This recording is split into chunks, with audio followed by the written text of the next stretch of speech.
జోహార్ జ్యోతిరావు పూలే.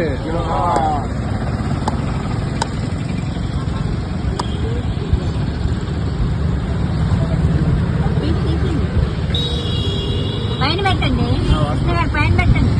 పైన పెట్టండి.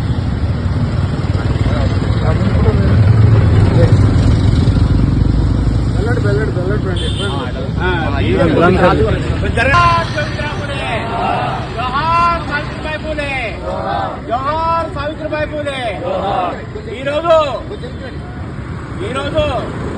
జ్యోతిరావు పూలే గారి 130 ఏళ్ల వర్ధంతి మన బీసీ సంఘాలు, ఎస్సీ సంఘాలన్నీ మైనార్టీ సంఘాలు కలిసి జగ్గేపేటలో ఘనంగా నిర్వహిస్తున్నారు. దీనికి పేద బడుగు బలహీన వర్గాలకి విద్యా ఉన్నతి కోసం ఎంతో కృషి చేసినాడు. అలాగనే స్త్రీల విద్య కోసం ప్రత్యేక పాఠశాల ఏర్పాటు చేసి సత్య శోధకులను ఏర్పాటు చేసినాడు. ఆ రోజుల్లో అగ్రవర్ణాలకి ఎదుర్కొని తన యొక్క జీవితాన్ని త్యాగం చేసిన ఏకైక మూర్తి. బడుగు బలహీన వర్గాలకి చదువే ముఖ్యం, చదువే ఆయుధం, ఇది ఉంటే మనిషి ఎలాగైనా బతకొచ్చని పెద్ద సందేశం ఇచ్చిన మహాన వ్యక్తి. తన జీవితం త్యాగాలు చేసి ఎన్నో పాఠశాలలు స్థాపించి ఎంతో మందిని విద్యార్థులను తీర్చిచ్చిన మహానుభావుడు. జోహార్ జ్యోతిరావు పూలే. జోహార్ జ్యోతిరావు పూలే.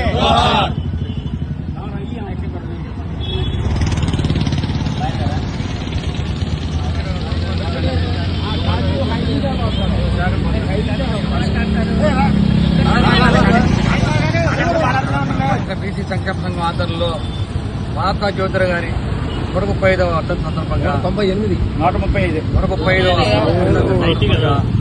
తెలంగాణ నివాళులు జరిగింది. మరి మహాత్మా జ్యోతిరావు గారు పూలే ఆయన జీవితాన్ని మొత్తం కూడా బీసీలకు అంకితం చేసిన మహానుభావుడు. వారి కూడా భారతదేశంలో మొట్టమొదటి మహిళలు కొట్టేశారు. ఈరోజు బీసీలందరూ ఈ రకంగా ఉన్నారంటే కొత్త గొప్ప ఉన్నత విద్యలో కానీ, వ్యాపారంలో కానీ, రిజర్వేషన్ పరంగా కానీ వాళ్ళ వల్లే. కాబట్టి మనం కూడా వాళ్ళ అడుగుజాడలు నడవాలని కోరుకుంటూ సెలవు తీసుకుంటాం.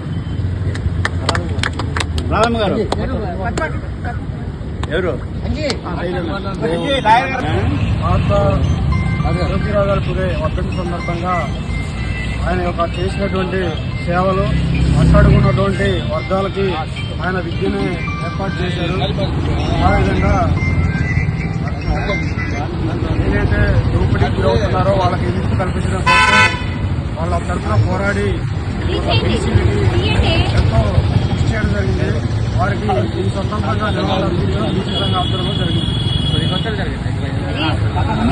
నియోజకవర్గంలో ఉన్నటువంటి మన 135 సంవత్సరాల జయంతి మన జ్యోతిరావు పూలే గారి జయంతి నిర్వహిస్తూ వర్ధంతి కార్యక్రమం నిర్వహిస్తూ మన యొక్క జగ్గయ్యపేట పౌరులైన మన బీసీ నాయకులందరూ కూడా తోడుగా ఉండి ఈ రోజు ఘనంగా నివాళులు అర్పించి ఆ మహానాయకుడికి ఆయన వేడి చల్లదనం అంటే సూర్యుడు చంద్రుడు ఎలాగో మన సమాజం మొత్తానికి జ్యోతిరావు పూలే గారు అందించినటువంటి ఆయన భార్య సతీమణి గారు మనకు అందించినటువంటి దీనిని మనమందరం ఏకభావంతో సమర్థిస్తూ మనమందరం ఒక నిర్ణయాన్ని ఆయన యొక్క అడుగుజాడల్లో మనం అందరం నడవాలని కోరుకుంటూ నేను మీరు ఈ అవకాశం ఇచ్చిన స్పీకర్ మనకి ధన్యవాదాలు. ఈరోజు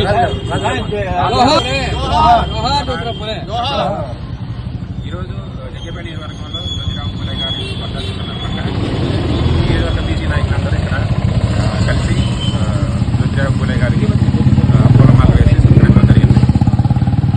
ఆయన చేసినటువంటి వెనుకబడిన వర్గాలకి సేవలను గుర్తు చేసుకుంటూ ఈరోజు వెనుకబడిన వర్గాలందరికీ ముందంజలో ఉండటానికి అందరూ చేయాలని బీసీ నాయకులు, ఎస్సీ ఎస్టీ నాయకులందరూ ఇక్కడ జ్యోతిరావు పూలే వర్ధంతి గారి సందర్భంలో ఈరోజు ఇక్కడ జరపడం జరిగింది. Thank you. జ్యోతిరావు పూలే 135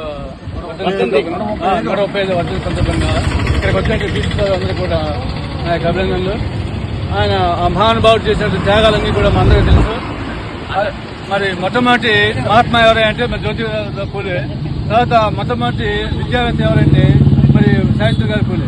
ఆయన మన దేశంలో ఆ రోజుల్లో అంటరాంతరం, అస్పృశ్యత, బాగా వెళ్ళిన కాలంలో ఈ అంతరాంతరాన్ని నిర్మించాలి.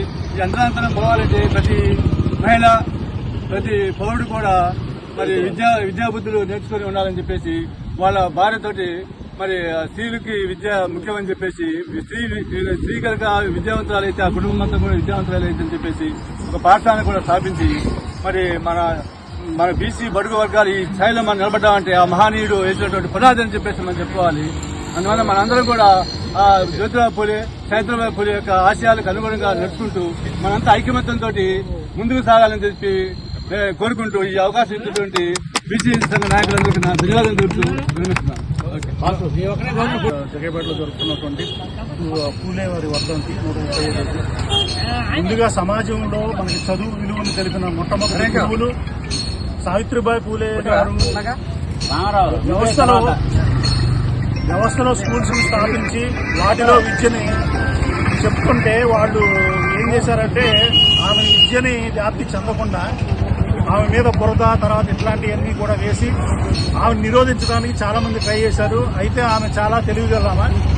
ఆమె 2 జతల శారీ తీసుకెళ్లి ఒక శారీ బురద ఉంటే దాన్ని అక్కడ వదిలిపెట్టేసి మిగతా దాని శారీతో కూర్చుని పాఠశాలలు స్థాపించి మరి అట్టడుగునున్నటువంటి బడుగు బలహీన వర్గాలను కూడా చేరదీసి వాళ్లతో కూడా స్కూల్ పెట్టించి ముఖ్యంగా ఈ చదువు వల్ల జ్ఞానం పెరిగి సమాజం ముందుకు వెళ్తుందని చెప్పి ఆనాటి ఉన్న పరిస్థితుల్లో ఎదురు పోరాడి మనందరికీ ఈ రోజు విద్య అందుతుందంటే వాడి దయ.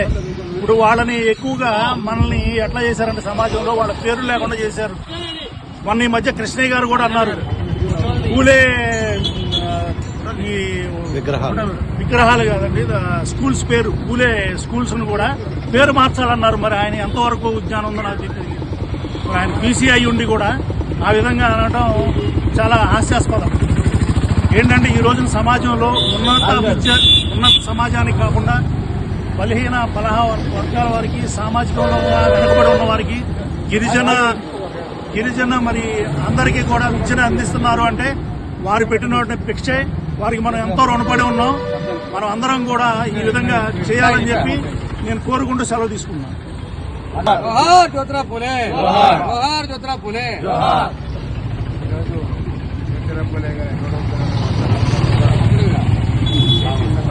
జగేపేటలో అందరికీ కూడా ముందుగా నమస్కారాలు తెలియజేస్తున్నాను.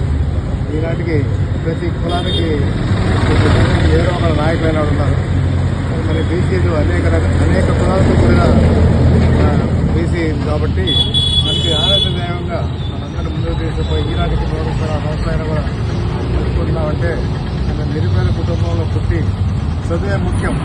చదువు లేకపోతే మనం జరిగి పైకి రాము, ఆర్థికంగా లేకపోయినా పర్వాలేదు, చదువుకుంటే ఏదైనా సాధించగలమని భార్య ఎప్పుడు కూడా ఆ రోజుల్లోనే సాంఘికంగా వెనుకబడిన కుటుంబాలను కూడా ప్రయత్నం చేశారు. ఆ ప్రయత్నంలోనే ఈ రోజు మనం కూడా చాలా మంది ఎదిగాము. ఇంకా మన సంఘాలు ఇంకా వెనుకబడి ఉన్నాయి. బ్యాడ్లకి ఏంటంటే మనలో ఇంకా యూనిటీ అనేది రాకపోవడం వల్ల రకరకాల కులాల వల్ల ఉండటం వల్ల కానీ అవసరం వచ్చినప్పుడు మనం అందరం కలిసి ఎదుర్కొని వెళ్ళినప్పుడే ఎవరైనా సరే మన దగ్గరికి రాగలుగుతారు. రాజకీయ నాయకులు కానీ అధికారులు కానీ ఏదైనా మన అందరం సంఘటితంగా ఉండి ఏదైనా అన్యాయం జరిగినప్పుడు మన సంఘటితంగా పోరాడాలి. ఇంకా పార్టీలకు అతీతంగా కాబట్టి ఈరోజు ఈ కార్యక్రమం మన సంఘం ద్వారా నిర్వహించడానికి చాలా సంతోషంగా ఉంది. నన్ను కూడా ఈ కార్యక్రమం పాల్గొనడానికి కూడా ధన్యవాదాలు.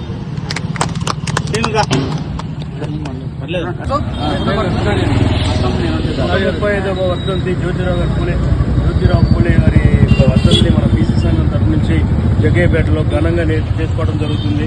ఈ యొక్క ఇలాంటి ప్రముఖుల్ని మనం డేట్ చేసుకొని బీసీ ఉద్యమాన్ని ముందుకు సాగాలని, వాళ్ళ యొక్క ఆశయాలను మనం ముందుకు తీసుకోవాలని కోరుకుంటున్నాను.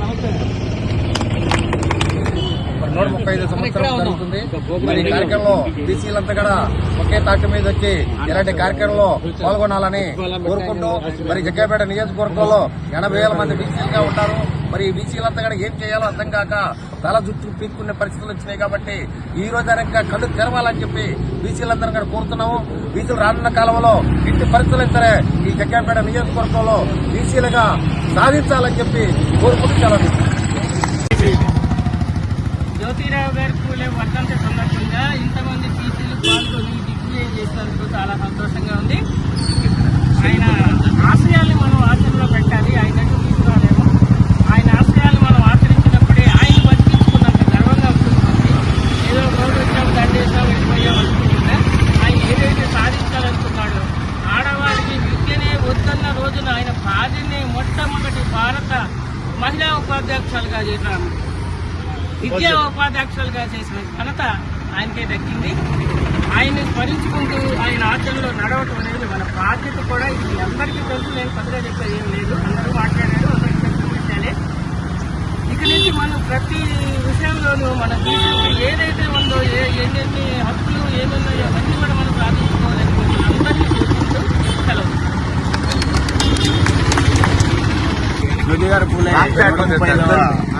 సందర్భంగా ఇప్పుడు ఏంటంటే బీసీలంతా ఐక్యంగా ఉండి బాధ్యతగా ఉండి అన్ని విషయాల్లో ప్రతి రాజకీయ విషయాల్లో కూడా ఐక్యంగా ఉండి బీసీలందరూ ఐక్యంగా ఉండి ఒకే తాటిపై ముందుకెళ్తే జగ్గపేట నియోజకవర్గంలో బీసీ అనేది ఎప్పుడైనా ఐక్యంగా ఉంటే ఎమ్మెల్యే పదవి ఎప్పుడైనా సాధించవచ్చు. బీసీలు మొత్తం ఐక్యంగా ఉండాలని కోరుకుంటూ వర్ధంతి సందర్భంగా అందరికీ ధన్యవాదాలు.